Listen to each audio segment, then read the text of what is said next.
আল্লাহ রাব্বুল আলামিন এটাই বুঝাইতে চেয়েছেন, বান্দারা আমি আল্লাহ তোমাকে সম্মানী চেয়ার দান করেছি, ওই সম্মানী চেয়ার পেয়ে মানুষের সঙ্গে ভালো আচরণ করো, সম্মানী চেয়ার পেয়ে জনগণের সঙ্গে ভালো আচরণ করো।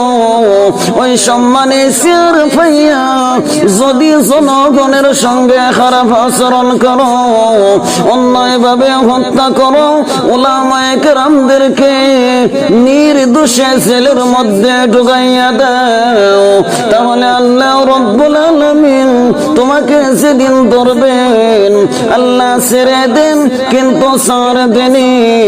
আল্লাহর ধরা বড় কঠিন ধরা, আল্লাহ যেদিন ধরে ফেলবেন সেদিন আর ছাড়াছাড়ি নেই। ফিরআউনের দিকে তাকাইয়া দেখো,